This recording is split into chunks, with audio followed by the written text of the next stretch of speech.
ہمارے ہاں نوجوان نسل کے اندر بالخصوص یہ مرض تیزی سے آیا ہے، مذاق کرنے والا، لطیفہ سنانے والا، اور اب وہ چونکہ پرموٹ ہوا ہے تو بعض بڑی عمر کے لوگوں میں بھی اس بیماری نے جڑیں پکڑ لی ہیں۔ ہر لطیفہ سنانے کا نہیں ہوتا، ہر بات بتانے کی نہیں ہوتی، ہر جگہ آپ کا رویہ اس طرح کا نہیں ہونا چاہیے کہ جو آپ کے منہ میں سمجھ میں آیا وہ آپ نے کہہ دیا، وہ جھوٹ ہو وہ سچ ہو۔ کچھ باتیں اس طرح کی ہیں جو آپ کی شخصیت کو کمزور کریں۔ اگر آپ وہ والی بات کر دیں گے، اگرچہ اس سے لوگ 10 منٹ کے لیے مسکرا لیں گے، لیکن کئی دفعہ لوگوں کو محسوس ہوگا کہ جس خوبصورت چہرے کو میں دیکھتا ہوں اس کے اندر سے یہ والی بات نہیں نکلنی چاہیے، وہ اور نکل آتی۔ آپ حیا کے دائروں کے اندر جب سمٹے ہوئے رہیں گے، تھوڑا سا آپ کا لوگوں سے پردہ رہے گا، اس میں بڑی ساری آسانیاں ہوں گی۔ حضور نے پتہ کیا فرمایا ہے؟ مسلم شریف کا لفظ ہے، حضور فرماتے ہیں اچھا سوچنا، اچھا گمان کرنا یہ عبادت ہے۔ تو کچھ نہ کر، تو بس اچھا سوچا کر۔ اگر کسی گھر میں بگڑے بچے سنور جائے نا تو روٹی تھوڑی بھی ہو تو گزارا ہو جاتا ہے۔ اگر گھر والے اخلاقاً اتنے اعلیٰ ہوں، ایک دوسرے سے پیار کرتے ہوں تو تھوڑے پیسوں پر بھی وقت گزر جاتا ہے۔ رسول پاک کا دل دھڑکتا تھا، کس لیے؟ صرف اس لیے نہیں کہ لوگوں کو نوکریاں مل جائیں، مال مل جائے، لوگ جو ہیں ان کے گھر کشادہ ہو جائیں، بلکہ حضور کا دل دھڑکتا تھا کہ لوگ دوزخ سے بچ جائیں، جنت کی طرف ان کا سفر ہو جائے۔ ان کے دلوں سے حسد کو، تکبر کو، غرور کو، انا کو، خود پسندی کو، عجب کو نکال دیا جائے۔ سنو، نبی پاک صلی اللہ تعالی علیہ وسلم نے ارشاد فرمایا، شرک کے بعد جو سب سے بڑا گناہ ہے وہ بدکاری ہے، بے حیائی ہے۔ اور نبی پاک علیہ السلام نے فرمایا کچھ عورتیں ایسی ہیں جو لباس پہن کے بھی ننگی ہیں۔ فرمایا یہ وہ عورتیں ہیں جنہیں اللہ تبارک و تعالی جنت کی ہوا بھی عطا نہیں کرے، خوشبو تک نہیں ملے۔ ان کو یہ سمجھائیں، یہ آج کل بڑا عروج ہے شادیوں کا۔ خواتین مہربانی کریں، اپنے اوپر رحم کھائیں، نہ اللہ کی نافرمانی مول لیں۔ ماؤں بہنوں بیٹیوں بھی روتی ہو، دکھ سناتی ہو، کہتی ہو بڑی ساری آزمائش میں ہے، تو اگر تکلیف میں ہو تو پھر تو رحمت والے کام کرو نا۔ بندہ تکلیف میں بھی ہو، دکھوں میں بھی، اور کام عذاب والے کرے تو اسے کس طرح کر کے آسانی میسر آئے گی؟ اس لیے شریعت اسلامیہ کے دائرے کے اندر وقت گزارے۔ نبی پاک صلی اللہ تعالی علیہ وسلم نے فرمایا کچھ لوگ کھلم کھلا گناہ کریں گے قیامت کے قریب، اعلانیہ۔ یا رسول اللہ صلی اللہ علیہ وسلم وہ کس طرح؟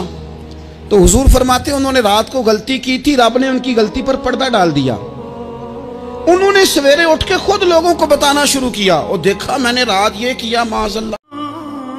وَقَضَىٰ رَبُّكَ أَلَّا تَعْبُدُوا إِلَّا إِيَّاهُ وَبِالْوَالِدَيْنِ إِحْسَانًا۔ تیرے رب نے فیصلہ کر دیا ہے کہ اس کے سوا کسی کی بندگی نہیں کرو گے، اور والدین کے ساتھ نیک سلوک کرو گے۔ اللہ کے حکم کے بعد، اللہ کے حق کے بعد والدین کا حق ہے۔ سورہ لقمان میں انشکر لی ولوالدیک، شکر ادا کرو میرا بھی اور اپنے والدین کا بھی۔ اور سورہ بنی اسرائیل میں تو کیا تفصیل آئی ہے، اما یبلغن عندک الکبر احدہما او کلاہما فلا تقل لہما اف ولا تنہرہما وقل لہما قولا کریما واخفض لہما جناح الذل من الرحمۃ وقل رب ارحمہما کما ربیانی صغیرا۔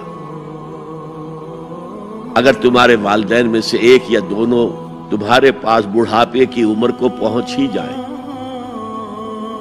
انہیں کبھی اف تک نہ کہنا، دل نہ توڑنا ان کا۔ اور ایک دفعہ ام سلمہ نے پوچھا یا رسول اللہ، دنیا کی عورت کا درجہ زیادہ ہے یا جنت کی عورت کا؟ تو آپ نے کہا دنیا کی عورت۔ کہا یا رسول اللہ وہ کیسے؟ ان کے ذہن میں وہ خیال تھا کہ ہم تو مٹی سے بنی ہیں، بڑھاپا بھی آتا ہے، موت بھی آتی ہے، پیشاب بھی ہے، گندگی بھی ہے، وہ تو مشک عنبر زعفران سے بنی ہیں، موت بھی نہیں، بڑھاپا بھی نہیں، پیشاب بھی نہیں، پخانہ بھی نہیں، تو وہ تو بڑے اعلیٰ ہیں۔ تو میرے نبی نے فرمایا ام سلمہ، دنیا کی عورت نماز پڑھتی ہے، روزہ رکھتی ہے، اللہ کی بندگی کرتی ہے، گناہوں سے بچتی ہے، اس وجہ سے اللہ تعالیٰ جنت کی حوروں پر ایمان والی عورتوں کو اوپر کر دے گا۔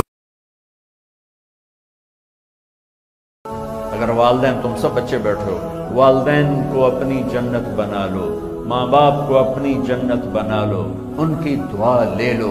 میرے نبی نے فرمایا کاش میری ماں زندہ ہوتی۔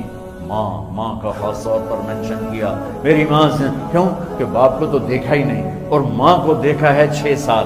میری ماں زندہ ہوتی اور میں عشاء کی نماز کے مصلی پہ کھڑا ہوتا، اور میرے گھر سے میری ماں کہتی محمد تو میں ماں کے لیے نماز توڑ دیتا ہوں۔ تیسرا حق ماں باپ کا جو اولاد کے ذمے ہے وہ انفاذ العہد ہے، ان کے عہد پورے کرنے، ان کے وعدے پورے کرنے، یعنی جو وہ اچھے کام کرتے تھے، غریبوں کی مدد کرتے تھے، لوگوں کو کھانا کھلاتے تھے، اپنے علاقے کی مساجد کی ذمہ داریاں لیے ہوئے تھے، مدارس کی ذمہ داریاں لیے ہوئے تھے، غرباء کے علاج معالجے کی ذمہ داریاں لیے ہوئے تھے، اس طرح اور رفاعی ذمہ داریاں اپنے ذمے انہوں نے لے رکھی تھی، تو ان کے انتقال کے بعد اگر صلاحیت اور حالت مالی ایسی ہو تو اولاد کو اس تسلسل کو ٹوٹنے نہیں دینا چاہیے، کہ یہ نہیں ہے کہ اب والد صاحب چلے گئے، ماں چلی گئی تو غریب رشتہ دار جو پردے سے ان کی مدد ہوتی تھی یا ان کے گھر کا چولہا جلتا تھا، تو ماں کے جانے کے بعد اب اولاد کہے کہ یہ آپ کا اور اس کا تعلق تھا، وہ چلی گئی تو کام ختم نہیں، اس معمول کو جاری رکھیں۔ قبر میں ماں کی روح خوش ہوگی، روح بھی خوش ہوگی، اور اس کا اجر آپ کو بھی ملے گا، اور برابر اتنا ہی اجر آپ کے ماں باپ کو بھی قبر میں ملے گا، اس لیے کہ اس کار خیر کو شروع انہوں نے کر رکھا تھا۔ جوانوں، عبادت کی لذت بھی جوانی میں ہے، اگرچہ جوانی مستانی ہوتی ہے، ذرا اس مستانی جوانی کو تہجد کے مصلی پہ لا کے دیکھو، کیا مستی چڑھتی ہے سجدوں کے اندر، کیا لطف ہے قیام کے اندر، کیا سکون ہے رکوع کے اندر۔ اس جوانی کو مالک کی چوکھٹ پہ لاؤ، پھر دیکھنا کہ یہ جوانی کتنی لذت آفری ہوتی ہے، اور پھر اس جوانی کے بدلے میں اللہ تعالیٰ تمہیں کیا کیا عطا فرماتا ہے۔ جوانی کے ایام میں مسجدوں کے ساتھ اپنے آپ کو وابستہ کرو، مسجدوں کی صفائی بھی اپنے معمولات میں شامل کرو، اپنی زندگی میں مہینے بعد، 8 دن بعد، یا جب آپ کو فرصت ہو، مسجد کی صفائی کا اپنے اوپر ذمہ لو، کسی بھی مسجد میں چلے جاؤ، اس کو صاف کرو۔ جب تم اللہ کے گھر کو دھو گے، اللہ تمہارے دل کو دھو دے گا، تمہارے دل کو اللہ پاک کر دے گا۔ تو یہ مسجدیں کعبۃ اللہ کی بیٹیاں ہیں۔